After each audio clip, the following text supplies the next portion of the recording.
Hello guys, जय Shriram. Welcome back to my channel. तर आज संडे, ठीक आहे.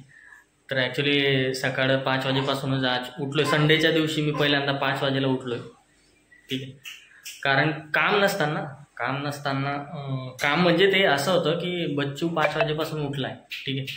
तर त्याच्यासोबत तो खेळतो मस्त. त्यावेळेस उठला होता ना, तर ते खेळत होता. तर त्याच्यासोबत मी ते म्हणजे टाईम स्पेंड करत होतो. सकाळी उठून तो एकदम इतकं सुंदर खेळत असतो ना मॉर्निंगला, तर विचारू नका. तर त्यासाठी मी लवकर उठलो आणि त्याच्यानंतर झोपलोच नाही. खूप सारे काम केले. आज सूज धुतली, ठीक आहे. त्याच्यानंतर आंघोळ पण आज लवकरच करून टाकली. आता देवपूजा करणार आहे, ठीक आहे. तर आजचा दिवस कसा असेल ब्लॉगमध्ये कंटिन्यू करा. थोड्या वेळानंतर देवपूजा झाल्यानंतर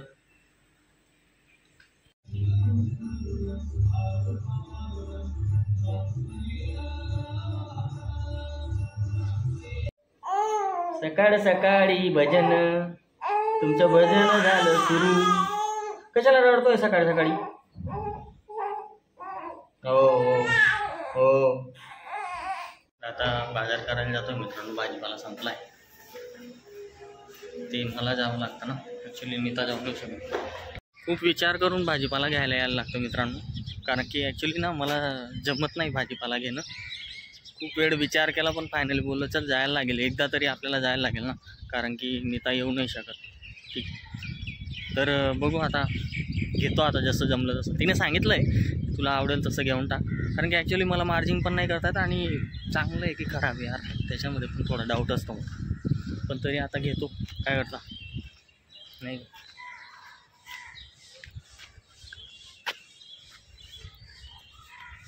तर बघू आता कसं होतं ते गेल्यावर. ॲक्च्युली ज्या ठिकाणी मी नेहमी घेतो ना भाजीपाला, तर त्याच्याकडे जातो. कारण की तो आपल्याला एकदम व्यवस्थित रीते म्हणजे मॅनेज करून व्यवस्थित देतो. भाव वगैरे करायची गरज नसते. तर बघू आता त्याच्याजवळ गेल्यानंतर कसं होतं.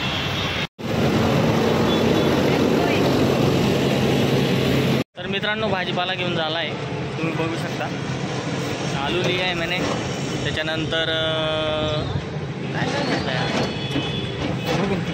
मेथी घेतली, गाजर घेतले, वांगी घेतली आहे, ठीक आहे. फ्लावर्स घेतली. तर ॲक्च्युली मला ते टिफिनला लागेल ना, म्हणून घेऊन झालं आहे. म्हणजे ठीकठाक घेतलेलं आहे, जास्त पण नाही. कारण की मला एवढं जमत नाही ना यार. तर आता घरी जाणार, भेटू थोड्या वेळात.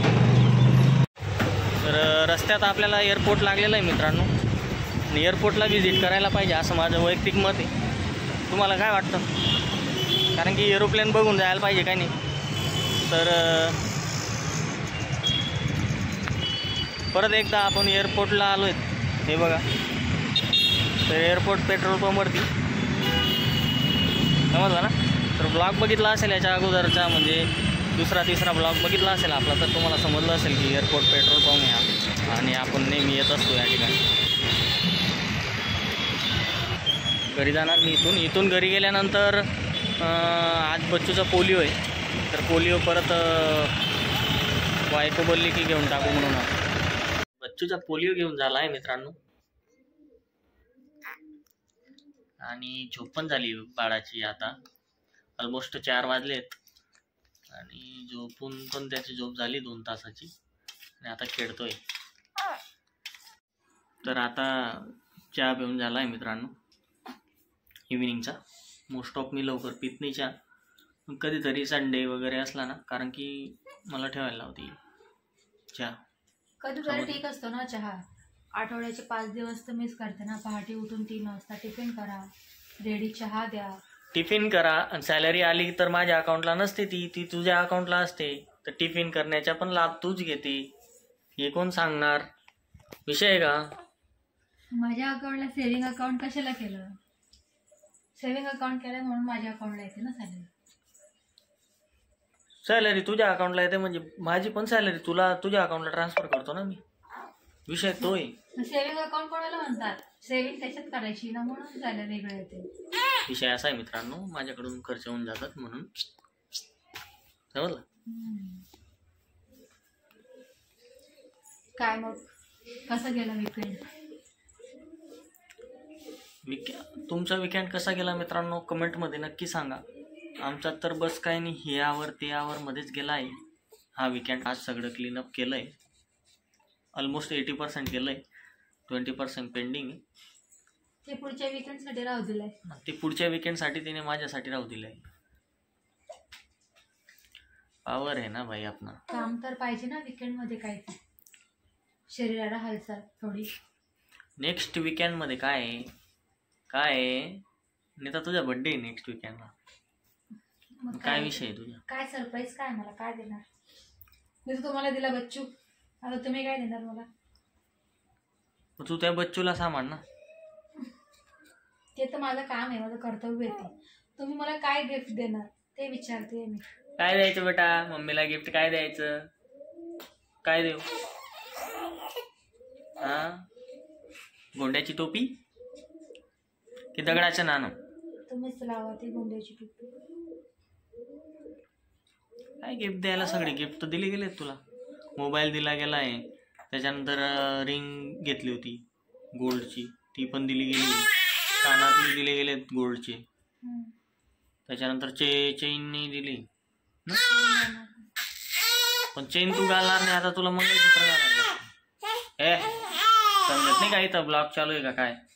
अच्छा हमको सिखा रिया है. तर चेन दिली. भाई बात ही नहीं सुनता है, समझाओ. क्या कर रहे हैं यार तू? तो मजाक है क्या? शांत बस. हाँ शांत बस बाळा, इथं ब्लॉग चालू आहे ना आपला. आपले फॅन्स नाराज होऊन जातील ना.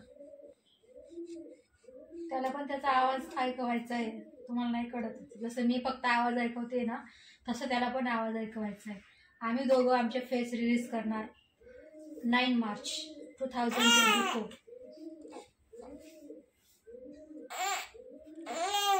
चेन घेतली तर तू ती घालणार नाही ना गणिता, कारण की तू हे घालते मंगळसूत्र.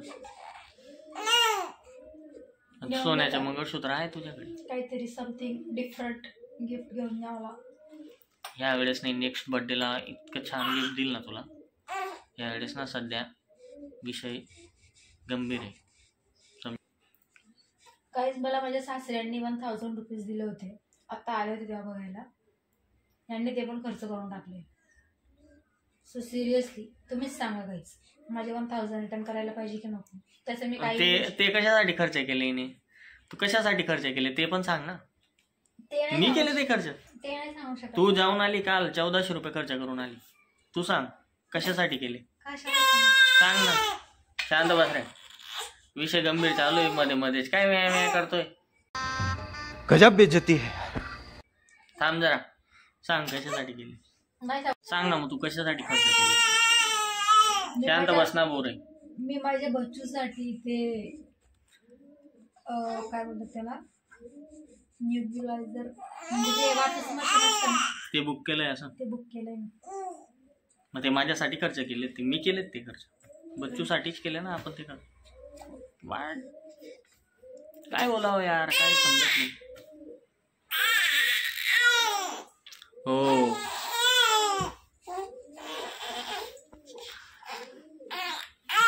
तर मित्रांनो, माझी बायकोचा विषय कसा आहे मी सांगतो तुम्हाला. समजा मी 1000 रुपीज तिला कोणीतरी दिले XYZ. मग ते 1000 रुपीज आपण फॉर एक्झाम्पल समजा आता काय कार्यक्रम होता तो आपल्या घरी, तर आमच्या घरी ना ओटी भरायचा कार्यक्रम होता. तर त्या ठिकाणी तिला 1000 रुपीज एका पर्सनने दिले होते. मग हिने ते पैसे, मग त्याच्या अगोदर मी फोटोशूटवाल्याला पैसे दिले, मेकअपला पैसे दिले, त्याच्यानंतर सगळे साडी वगैरे आईने आणली होती, बहिणीने घेतली होती. पण अदर जो काही खर्च होता मी सगळा तो काही खर्च केला.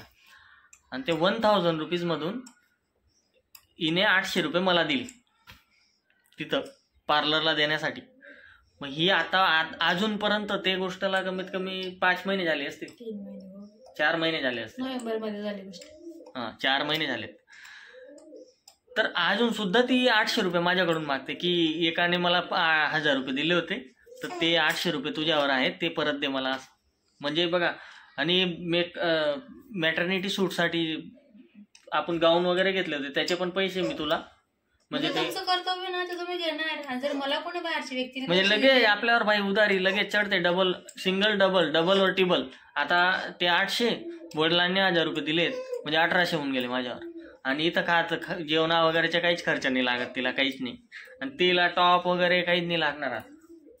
काय यार काही समजत नाही विषय. मी क्या करू, मर जाऊ मैं. असं नसतं. जे मला दिले गेले ते माझे असतात, त्याच्यावर नाही कामाचा हक्क. समजलं नाही. आता समजा ते 1800 रुपये राहिले ना फॉर एक्झाम्पल. आता उद्या किंवा परवा कधीतरी समजा बड्डे आहे समजा, बड्डेला आपण 400-500 रुपयाचा केक आणला किंवा काहीतरी केलं समजा मी, तर ते 1800 वेगळेच राहतील तिचे. ते बड्डेचा खर्च वेगळा म्हणजे तिच्यासाठी केलेला तो वेगळा खर्च तुझ्यासाठी. वार तू म्हणजे मॅथमॅटिक्स केलंय म्हणजे तू तुझ्या पद्धतीने चालते. काय रूल बाय रूल काही पण सांगते तू. म्हणजे तू केलेला आम्ही केलेला खर्च वेगळा, तुझे पैसे वेगळे चढत जातील माझ्यावर. मग मी कोणाकडे मागू? ते तुमचं कर्तव्य आहे. आम्हाला वागणं हे तुमचं कर्तव्य आहे. जाऊ दे बाई, काही विषय नाहीये.